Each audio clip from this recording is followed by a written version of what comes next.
दोस्तों, supreme court और Patna high court दोनों जगह आज बीपीएससी शिक्षक बहाली को लेकर के केस का हियरिंग हुआ है।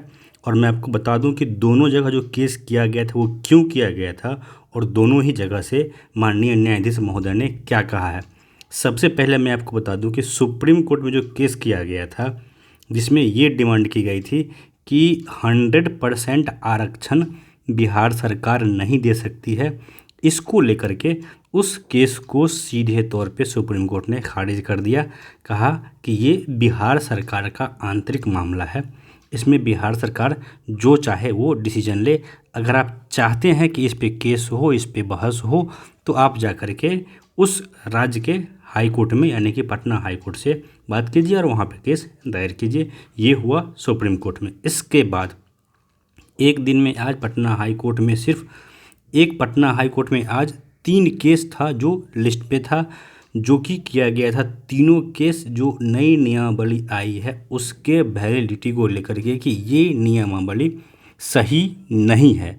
और दोस्तों, उस तीनों केस में जो हियरिंग हुआ और उसके बाद आपको पता है कि फर्स्ट हियरिंग में बाय डिफ़ॉल्ट ये 90% केस में फिक्स ही रहता है, या तो केस रिजेक्ट हो जाता है या फिर गवर्नमेंट से जवाब मांग लिया जाता है। तो केस रिजेक्ट नहीं हुआ, एक्सेप्ट हुआ। और जो नेक्स्ट डेट दिया गया वो दिया गया आपका 4 जुलाई का।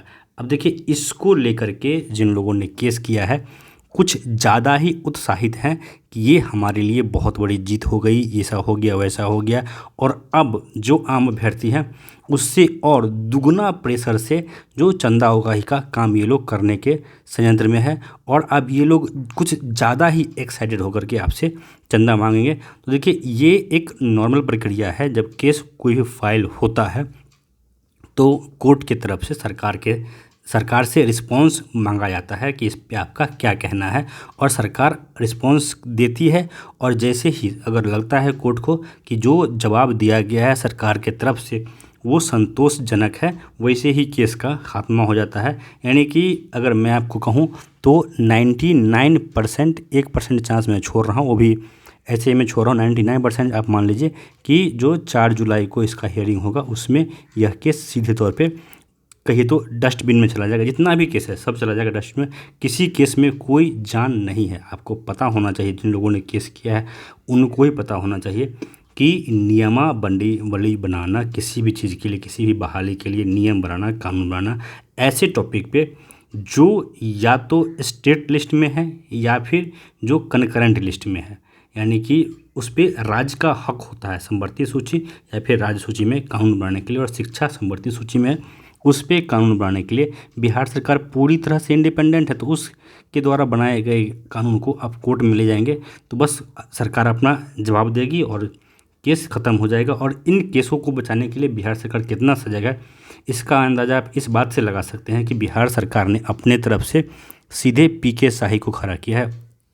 आपको पता होगा कि बिहार सरकार के अभी एडवोकेट जनरल यानी कि जितने भी सरकारी वकील होते हैं उनके हेड अभी पीके शाही ही हैं, और इन्हीं को इस केस की जिम्मेदारी दी गई है। यानी कि सरकार कहीं से भी कोताही बरतने के मूड में नहीं है और किसी भी केस में कुछ नहीं होना। इसलिए मैं बार बार आप लोगों से कह रहा हूँ कि सिर्फ एग्ज़ाम पे फोकस कीजिए, तैयारी कीजिए।